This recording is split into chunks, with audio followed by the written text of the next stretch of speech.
स्नातक और स्नातकोत्तर कक्षाओं के शिक्षकगण, इस विभाग के अन्य आचार्यगण, शिक्षार्थी, शोधार्थी तथा कर्मचारीगण, सबसे पहले तो मैं आप सभी को विशेष करके अपने पुरातन छात्रों को साधुवाद देना चाहूंगा कि इस प्रकार का उन्होंने एक श्लाघनीय और सराहनीय कार्य संपादित किया है। सबसे पहले तो एक विश्वविद्यालय में, एक विभाग में इस प्रकार की एक प्रतिष्ठित वाचनालय और पुस्तकालय की स्थापना का ध्यान उनके अंदर आया, यह स्वयं ही अपने आप में उनके लिए उनको प्रोत्साहित किया, यह एक बहुत बड़ी बात है। वाचनालय की स्थापना, वाचनालय के लिए डेस्क का निर्माण और अंत में इस वर्ष उस डेस्क के ऊपर जो खुले आसमान में था उस पर एक छत डाल करके उसको और भव्य बनाना, यह निसंदेह उनका कार्य एक श्लाघनीय कार्य है। और इसके लिए वो न केवल बधाई के पात्र हैं बल्कि उस सराहना के पात्र हैं कि ये सतत आने वाली जो आपकी पीढ़ियां हैं आपके इस कृत्य का वो अनुसरण करेंगे और अपना भी योगदान यथावत वो इस विभाग को सुसंपन्न बनाने के लिए देते रहेंगे। ये मेरा साधुवाद है। मैं उन लोगों के प्रति भी आभार ज्ञापित करना चाहता हूं जिन्होंने इतने श्रम के साथ इस प्रकार के प्रतिवर्ष वो आयोजन कर रहे हैं। और कम से कम हम लोगों को यहाँ एक बार विभाग में आने का अवसर मिल जाता है कि हम आप लोगों के साथ कुछ रूबरू हो जाते हैं, अपने पुराने छात्रों को देख करके मन आह्लादित हो जाता है। लेकिन इस अवसर पर मैं कुछ आप लोगों को अपना अनुभव प्रत्येक वर्ष कुछ न कुछ देता रहता हूं, यहाँ पुनः आज इस वर्ष भी कहना चाहता हूं। दो चीजें। पहली बात तो यह है कि जैसा कहा गया अभी मेरे बारे में, अध्यापन के बारे में, मैं पहला जो व्याख्यान होता था उसमें इसी बात की चेष्टा करता था कि बच्चों के मन से वह भय समाप्त हो जिसमें उनको लगता है कि यह विषय विशेष जो आज मैं अध्यापन करने वाला हूं वो बहुत कठिन है। मैं सामान्यतः भौतिक भूगोल, remote sensing, GIS, physical geography के अलावा ये प्रोजेक्शन, स्टैटिस्टिकल मेथड, इन सब चीजों को पढ़ाता था जो सामान्यतः थोड़ा सा कठिन माना जाता था। लेकिन मेरा पहला अध्याय यही होता था कि ये कोई भी काम या कोई भी इस तरह का विषय कठिन नहीं होता।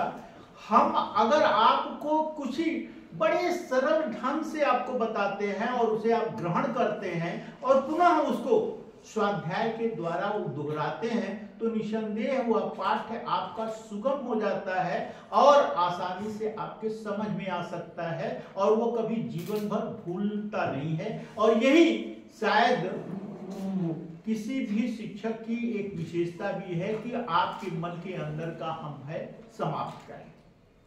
आप भी, आप में से अधिकांश शिक्षकों के रूप में नियुक्त हुए हैं। मैं ये कहना चाहूंगा कि आप अपने अध्यापन में इस तरह का प्रयास करें कि बच्चों के मन के अंदर से उनके पढ़ाई के प्रति, विषय के प्रति और किसी पेपर विशेष के प्रति उनका भय जो है वो समाप्त हो और जैसे ही भय समाप्त होगा उनकी ग्राह्यता बढ़ती जाएगी, वो विषय सुग्राह्य होता जाएगा। ये पहला हम लोगों को करना चाहिए। दूसरा एक बात और मैं कहना चाहता हूं अपने अनुभव के आधार पे। आप सभी जानते हैं मैं आयोग का 3-4 साल तक सदस्य रहा, आप जैसे लोगों का इंटरव्यू लेता रहा, आदि आदि क्रियाएं वहां होती है।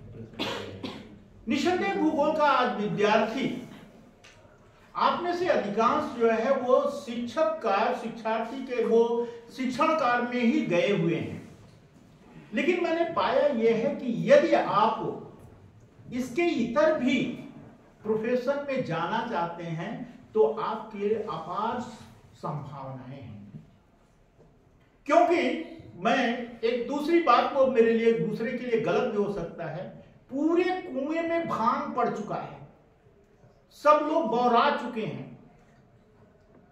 लेकिन आप उसमें से कुछ हैं जिनके पास अभी भी कुछ ज्ञान और अभिज्ञान है आपके पास।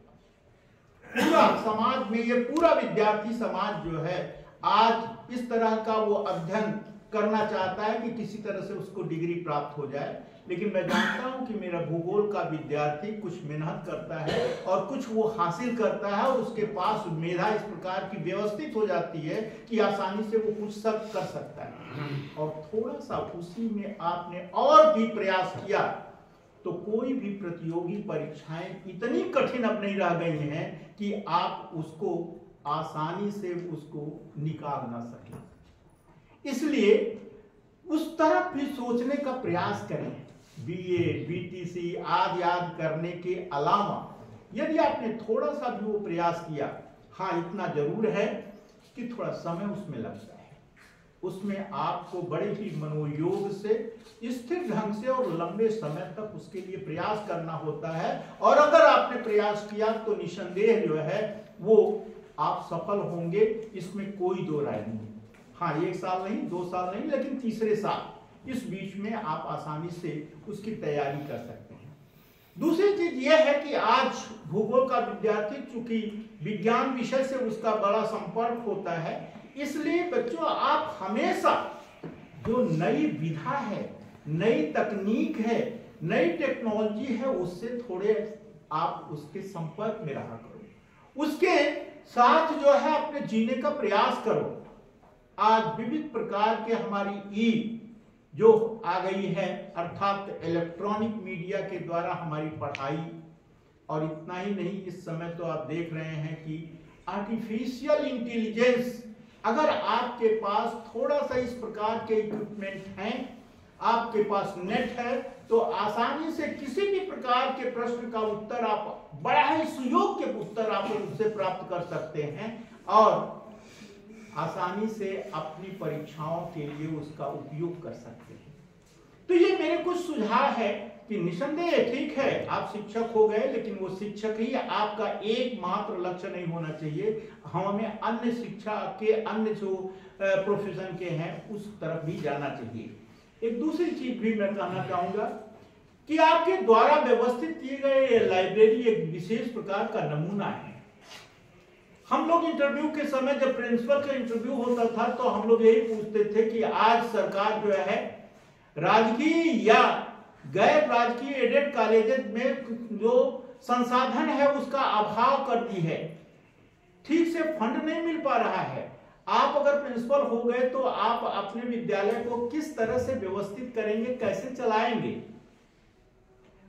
सामान्यतः लोग निरुत्तर होते थे, ये करेंगे वो करेंगे, लेकिन उसका एक प्रमाण ये भी है जो आपने किया है। आप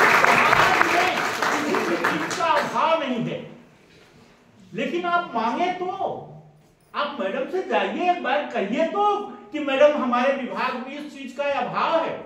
डॉक्टर एस.के. सिंह जाएंगे, मुझे पूर्ण विश्वास है कि मैडम कभी वो नहीं करेंगी, क्योंकि जिस प्रकार से मैंने विगत 2-3 महीने में आने के बाद भी उनकी कार्य प्रणाली मैंने समाचार पत्रों में पढ़ा है, रूबरू तो मैं नहीं हुआ था, लेकिन समाचार पत्रों में जो पढ़ा है उससे एकदम स्पष्ट हो गया है कि अब कोई चीज का अभाव नहीं रहेगा।